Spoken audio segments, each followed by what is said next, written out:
ትላንትና አርሲ የተጨፈጨፉትን መግለጫ ለማውጣት የሄዱበት የፖለቲካ ቋንቋ በጣም ይዘገናል።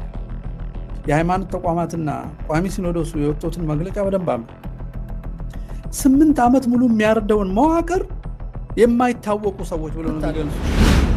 አማራ እኮ 90% ኦርቶዶክስ ሆኖ ያ ሁሉ ቆሻሻ ባንዳ ወንድሙን የሚገድል ፋኖ ከሆነ እንኳን አንድ መሆን የሚሳነው በሽተኛ የሞላበት እኮ። ትግራይ እኮ ኦርቶዶክስ ነው። እንደ እብድ አረፋ እየደፈቀ አማራ ገብቶ አፋር ገብቶ ሰው የገደለው ከዚህ ኦርቶዶክስ መሃል የወጣው። ስለዚህ አቅማችን ምንድን ነው? ምን እናርግ?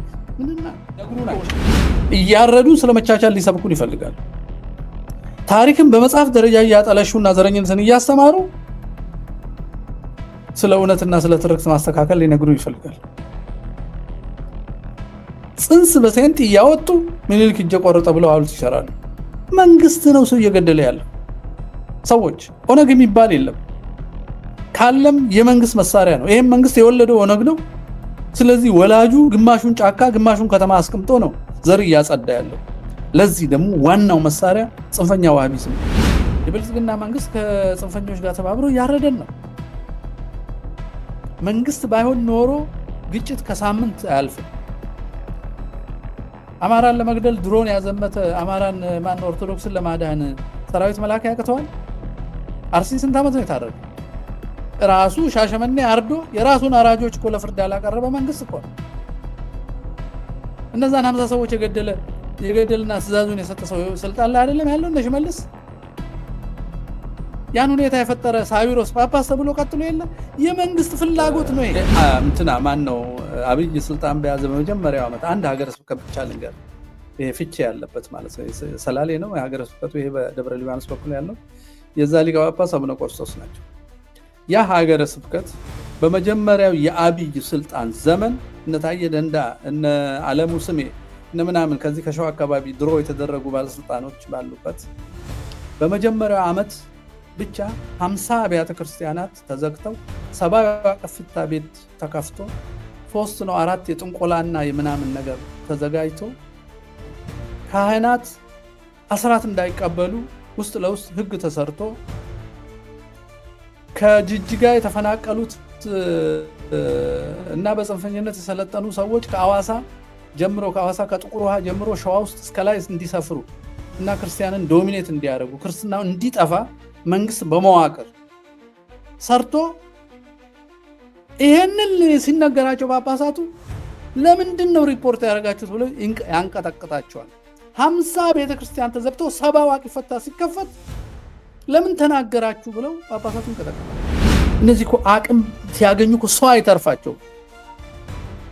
እነ ኢብራሂም ከዲር እኮ እንትኑን ነው እኮ እያሳዩ ያሉት እኮ ሳይሰማ እንዴት እናጥፋ ነው። ከማል ገልቹ እኮ ነግሮን ጨፍጭፏቸው ተብለን ነው ከኦሮሚያ ኦፒዲዮ መንግስት ትምህርት ስልጣንና ስልጠና የተሰጠን። ጨፍጭፏቸው በሰለጠነውና በታዘዝነው ልክ አላደረግነውም እኮ ነው ያለው። በቃ ስልጠናና ትእዛዝ ተሰጥቶናል ክርስቲያን እንድንጨፈጭፍ አማራ እንድንጨፈጭፍ የኦሮሚያ መንግስትና አብይ ሰጥተውናል።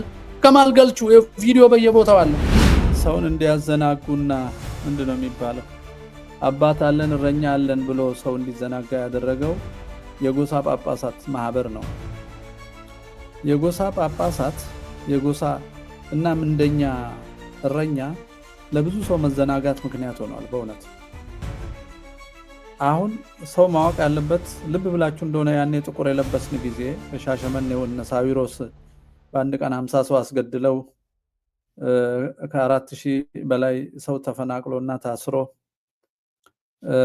እነሱ እንደገና መጥተው ብፁዕ የተባሉበት ሂደት ጊዜ ጥቁር ልበስ ቁጭ በል ተነስ ተላጭ ሲሉ ሰው በጣም ደስ ብሎት መሪ ያገኘ መስሎት ያን ሁሉ መስዋዕትነት ከፍሎ መጨረሻ ላይ ግን ተፈጠረውን እናስታውሳለንና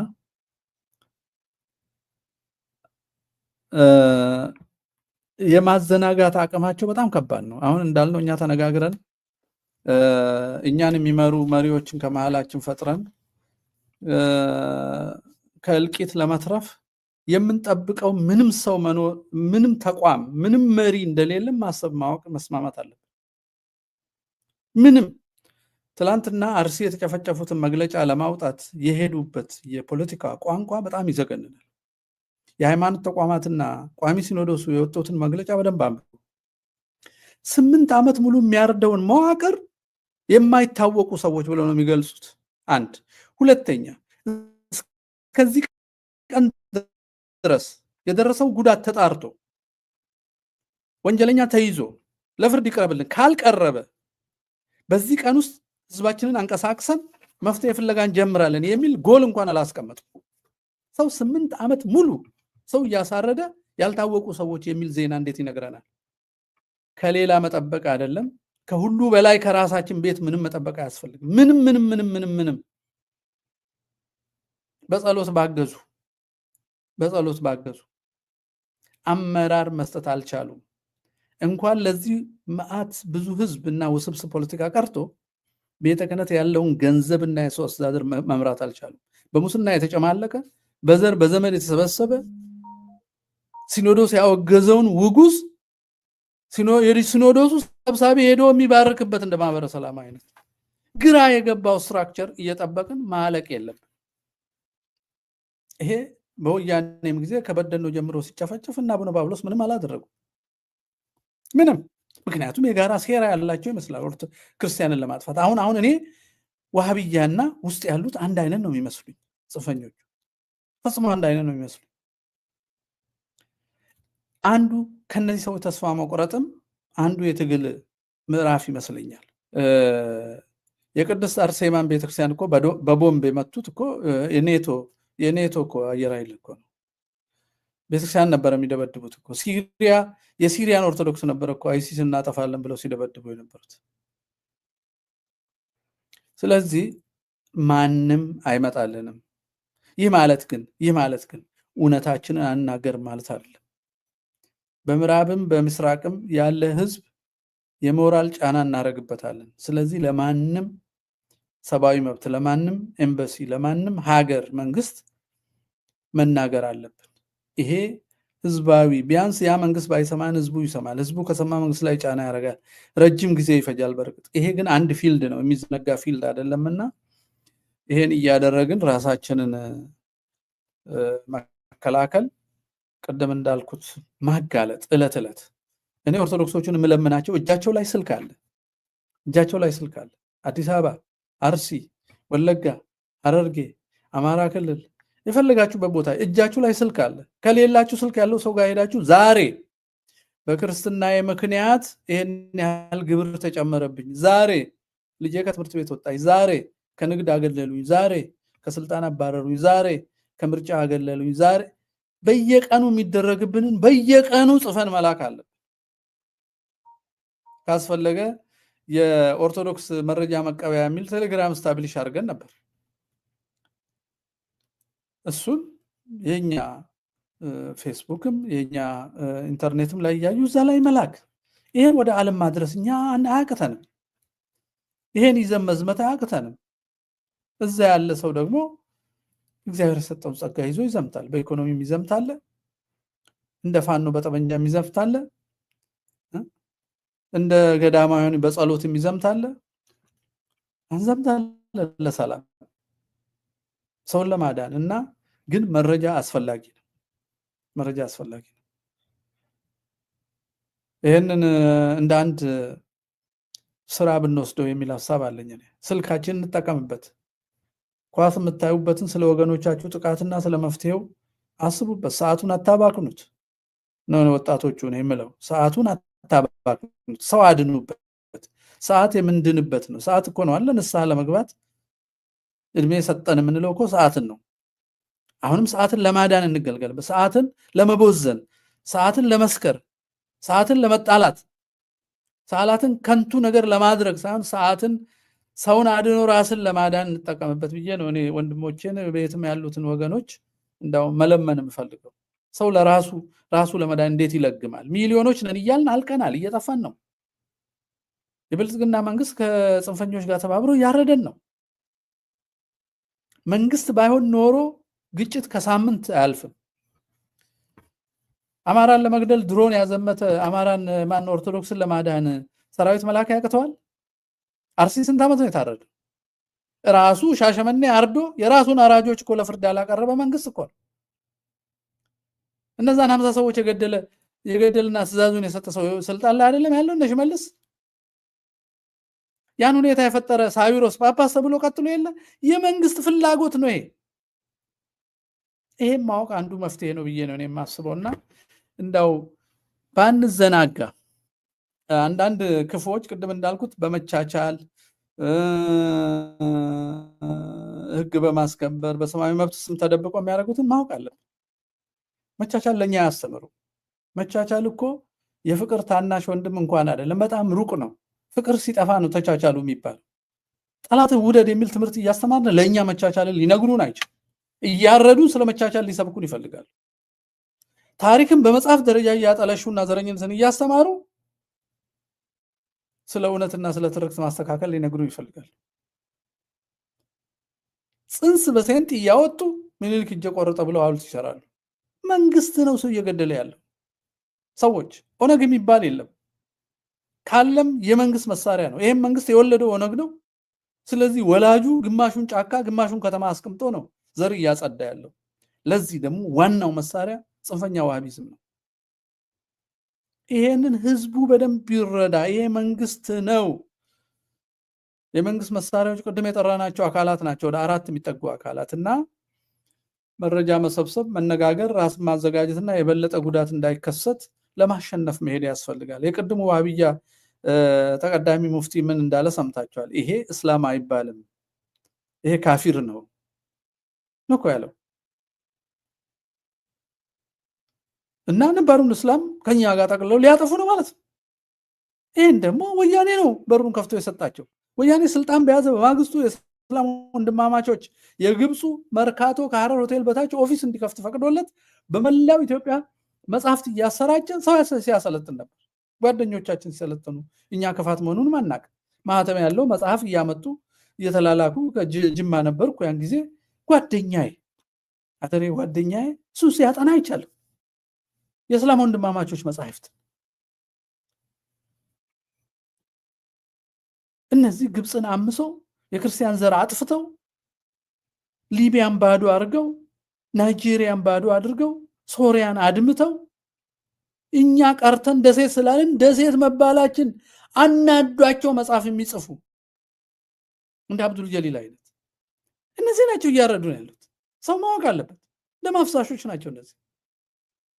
እንዴ ታሪክም ፊደልም ቋንቋም ሃይማኖትም ድምጻችንም የሚያስጠላቸው ሰዎች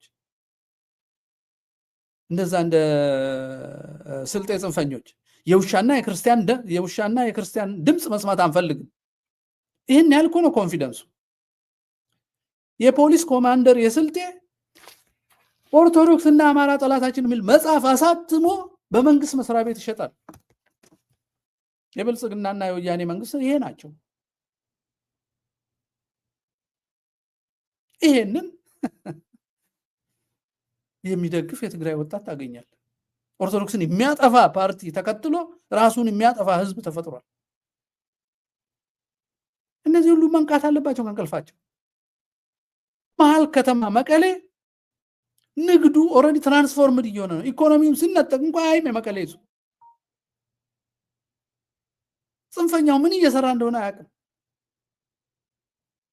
ያልነበረ ታሪክ ፈጥሮ አልነሻሽ የሚባል ታሪክ አስልሞ አብሮ ያጨበጭባል። ድምፀ ወያኔና ቱሪስት ይምጣልን በሚል የሆድ ስሌት አልነቃም ህዝቡ። ራሱ ክርስቲያኑ በራሱ ላይ ዘመተው ደንዝዞ አልናገር ብሎ ዘር ቆጥሮ እና አይ ቲንክ ድካማችን መሆን ያለበት ትኩረታችን መሆን ያለበት በማንቃት መረጃ በመሰብሰብ እና እለት በማጋለጥ። የኢትዮጵያ ኦርቶዶክስ ተዋሕዶ ቤተክርስቲያን የሚዲያ መሳሪያዎች በሙሉ እየሰሩ ያሉ ለኛ አይደለም። የገዳይ ጠበቃ ናቸው፣ ሽፋን ሰጪ ናቸው። በነገራችን ላይ ዝቋላ የታረዱት አባቶቻችን ሐውልት ሰርቶላቸዋል በራሱ በገዳማውያን ለመታሰቢያ። እዛ ላይ ሸኔ ነው ምናምን የገደላቸው ተብሎ ስለጻፈ 2 ጳጳሳት ሄደው ይሄን ፋቁ ብለዋቸዋል። ጎርጎርዮስና ማቴዎስ ለማን ነው የሚሰሩት ነው?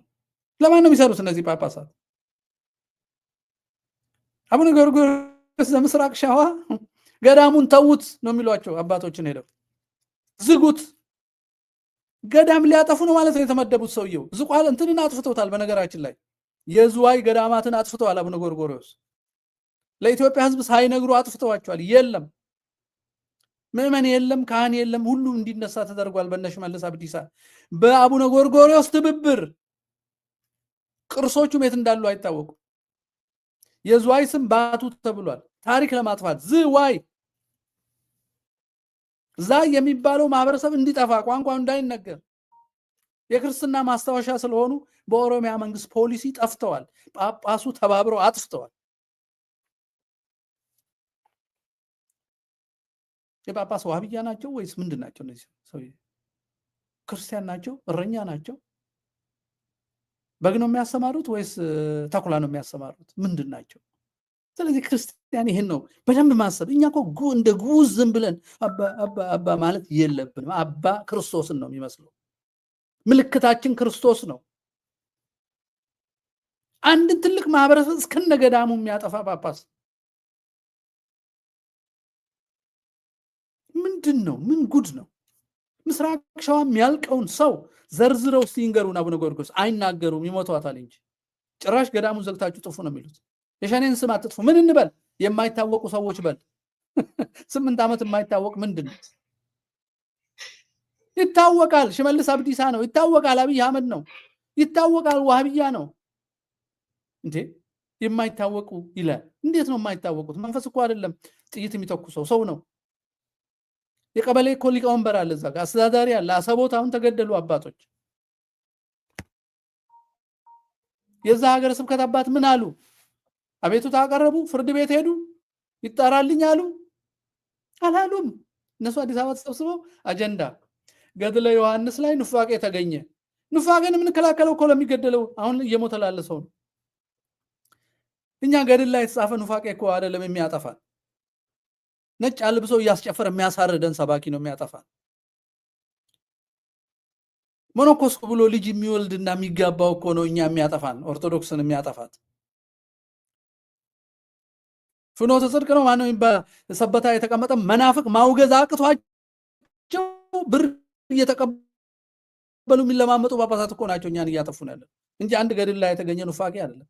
እሱ አጀንዳ ሆኖ ከበሮ ደብድቦ የምን ማረሳሳት ነው? ገድል የተጻፈለት መጽሐፍ ቅዱስ የተደጎሰለት ቤተክርስቲያን የቆመለት የሰው ልጅ የማይከላከል የሲኖዶስ አጀንዳ ምንድን ነው? ሽፋን መስጠት ነው። የሞት ሸፋኞች ነው የሆኑት እነዚህ ሰዎች። አስመሳይ መግለጫ። አዝነናል፣ እንድታዝኑልን አንፈልግም። እድር አለን። ሀዘን አይደለም የምንፈልገው፣ ጥበቃ ነው የምንፈልገው። ጥበቃ ደግሞ ሀዘን አይደለም። ሰማዕታትን የማበርታት የሚያጠፋህን ጠላት መሆኑን መንገርና ሰው ማስተባበር ነው። ይሄን እያዘናጉ እያስፈጁን ያሉትና ጽንፈኞቹን ጂሃዲስቶች ለመከላከል የውስጥ ጂሃዲስቶች የጂሃዲስት ደጋፊ ህዝቡ እንዲያውቅ ማድረግ አለብን። ከአጥቢያ ጀምሮ ያለው የሰንበት ትምህርት ቤት ለመዝሙር ለበዓል መዝሙር ብቻ የምትሰለፉ ጉደኞች በቴክኖሎጂው መረጃ ሰብስባችሁ ህዝባችሁ መታደግ አቅቷችሁ ነጭ ለብሶ ልብስ እየቀያየሩ አክሊል እየቀያየሩ የዲያቆን የሚመስል አክሊል ሁሉ እያደረጉ መጨፈርና መቀረጽ ለቪዲዮ ነው ለእግዚአብሔር ነው መስዋዕት የምታቀርቡት ብለን መቆጣትና ለመዳን መተባበር አለብን። ወጣትነታችሁን፣ ኃይላችሁን፣ ጥበባችሁን፣ የአይቲ ቴክኖሎጂያችሁን ይሄን ሁሉ ወደ መሳሪያ የመቀየር ነው። እንደ አህመዲን ጀበል በድብቅ ለማሳቀቅ፣ ለማስፈራራት፣ ስም ማጥፋት፣ አጀንዳ ለመስጠት እያልን በስውር ጽንፈኝነት አንሰብክ። ራሳችንን ለመከላከል ያለንን እድል ሁሉ መጠቀም አለብን። ይሄው በአደባባይ ነው መነጋገር ያለብን። አጥፊዎቹ ስለታወቁ አጥፊዎቹ ከማድፈጥ ቀጥታ ወደ መጨፍጨፍ ወጥተዋል። ይህ መንግስት ቢወድቅ ደግሞ የወደቀ ዕለት አጠገባቸው ያለውን ጎረቤት ሁሉ የሚበሉ የተዘጋጁ ገጀራ በኮንቴይነር ሲያስገቡ የነበሩ ሰዎች ናቸው። በወያኔ ጊዜም ጀምሮ እነዚህ እኮ አቅም ሲያገኙ እኮ ሰው አይተርፋቸው። እነ ኢብራሂም ከዲር እኮ እንትኑን ነው እኮ እያሳዩ ያሉት እኮ ሳይሰማ እንዴት እናጥፋ ነው። ከማል ገልቹ እኮ ነግሮን ጨፍጭፏቸው ተብለን ነው ከኦሮሚያ ኦፒዲኦ መንግስት ትምህርት ስልጣንና ስልጠና የተሰጠን። ጨፍጭፏቸው በሰለጠን ነውና በታዘዝ ነው ልክ አላደረግነውም እኮ ነው ያለው። በቃ ስልጠናና ትእዛዝ ተሰጥቶናል ክርስቲያን እንድንጨፈጭፍ፣ አማራ እንድንጨፈጭፍ የኦሮሚያ መንግስትና አብይ ሰጥተውናል። ከማል ገልቹ ቪዲዮ በየቦታው አለ። እንዴ ያልታወቁ ሰዎች ላይ እንደ ጳጳስ ብቅ ብሎ የታወቀ ከማል ገልቹ ነገረ፣ አንጋሳ መሐመድ ነገረ። እንዴ የሽመልስ አብዲሳ ካቢኔ ያለ የአማራ እልቂት አይቆምም፣ የኦርቶዶክስ እልቂት አይቆምም። አማራ ደግሞ የኦርቶዶክስ ኮድ ነው። ኦርቶዶክስ ካልን ኦሮሞ ኦርቶዶክስም ጉራጌ ኦርቶዶክስም ሁሉም ስለሚተባበር ለመጨፍጨፍ ስለማይመቸን በነፍጠኛ ኮድ እናድርገው ተባብለን ተስማምተን ነው። አይቆምም፣ ካቢኔው ነው የሚያዘው ብሎ ነግሮናል። የፓርላማ አባል ያለ ኃላፊነት ነው እሱን የሚናገር። እንዳይፈረድበት ኦርቶዶክስ አይደለም ሙስሊም ነው፣ የሐረርጌ ሙስሊም ነው አንጋሳ። ስለዚህ ድንዛዜያችንን ትተን ጽንፈኛ ወሃቢያ እለት የሚሰራውን ከአጥቢያ ጀምሮ የሰንበት ተማሪዎች መቼስ አስተዳዳሪዎች አይደለም። አስተዳዳሪዎች ብዙዎቹ ምልስ ወታደር እየሆኑ የህዋትና የምናምን ጤናማ ኦርቶዶክስ አስተዳዳሪ አይሆንም። በኢትዮጵያ ቤተክርስቲያን የሆነ ንክኪ ያለው ወይ በዘር ወይ በፖለቲካ ወይ በሆነ ነገር የመጣ ከፖሊስ ጋር የሚሰራ አስተዳዳሪ ነው ያለ። መንፈሳዊ አስተዳዳሪ የለንም። አስተዳዳሪ እምለው ሰንበት ተማሪ፣ ምዕመናን፣ ካህናት፣ ዲያቆናት የወገኖቻችሁን ጥፋት በመደበቅና በዝምታ ስለማናመልጠው እለት ውሸት ግን ሳትጨምሩበት፣ አንድ ማሰስ ሳትጨምሩበት በማስረጃ በሰፈራችሁ በወንድማችሁና በራሳችሁ ላይ የደረሰውን እየመዘገባችሁ ለዓለም እንንገር፣ ወገኖቻችን እናንቃበት የሚል እኔ ትልቅ መልእክት አለኝ። እኛን የጎዳን ይመስለኝ በታሪክ ትልቅ ውጤታማነት ነበረን። ዓለም ከቦንም በነፃነት ኖረናል። በቁጥር ብዙ ነን፣ እውነት አለን፣ ያለፈ ነገር ነው። አሁን ግን እኛ እኮ ኳስ የምናይ፣ ዘር የምንቆጥር፣ ቤተ መቅደስ የምንዘርፍ፣ ሰዶም የምንሆን፣ ለአረብ ገረድ የምንሆን ብትንትናችን የወጣ ነው። ባለፈው አቅም እየቆራ ራሳችንን ማታለል ያለብን አይመስለኝም። እንትና ማን ነው አብይ ስልጣን በያዘ በመጀመሪያው ዓመት አንድ ሀገረ ስብከት ብቻ ልንገር፣ ይሄ ፍቼ ያለበት ማለት ነው፣ ሰላሌ ነው የሀገረ ስብከቱ፣ ይሄ በደብረ ሊባኖስ በኩል ያለው የዛ ሊቀ ጳጳስ አቡነ ቆስጦስ ናቸው። ያ ሀገረ ስብከት በመጀመሪያው የአብይ ስልጣን ዘመን እነ ታዬ ደንዳ፣ እነ አለሙ ስሜ፣ እነ ምናምን ከዚህ ከሸዋ አካባቢ ድሮ የተደረጉ ባለስልጣኖች ባሉበት በመጀመሪያው ዓመት ብቻ 50 አብያተ ክርስቲያናት ተዘግተው 70 ቅፍታ ቤት ተከፍቶ 3 ነው 4 የጥንቆላና የምናምን ነገር ተዘጋጅቶ ካህናት አስራት እንዳይቀበሉ ውስጥ ለውስጥ ህግ ተሰርቶ ከጅጅጋ የተፈናቀሉት እና በጽንፈኝነት የሰለጠኑ ሰዎች ከአዋሳ ከጥቁር ውሃ ጀምሮ ሸዋ ውስጥ እስከ ላይ እንዲሰፍሩ እና ክርስቲያንን ዶሚኔት እንዲያደርጉ ክርስትናው እንዲጠፋ መንግስት በመዋቅር ሰርቶ ይሄንን ሲነገራቸው ጳጳሳቱ ለምንድን ነው ሪፖርት ያደረጋችሁት ብለው ያንቀጠቅጣቸዋል። 50 ቤተክርስቲያን ተዘግተው 70 ዋቂ ፈታ ሲከፈት ለምን ተናገራችሁ ብለው ጳጳሳቱ ይንቀጠቅጣል። አሁን ሰሞኑን አቡነ ያሬድ ሰምታችኋል። አርሲ ሲጨፈጨፍ ማህበረ ቅዱሳን ለምን አስተላለፋችሁ ብለው አየር ላይ ወርዳሉ። አሁን ያስቆምቆት ለምንድን ነው? ይሄን ሁሉ አሁን እኮ አውቀናል በደንብ። ምን እናርግ? እሺ ምን እናርግ? ባለፈው እየኮራን እንዳንታለል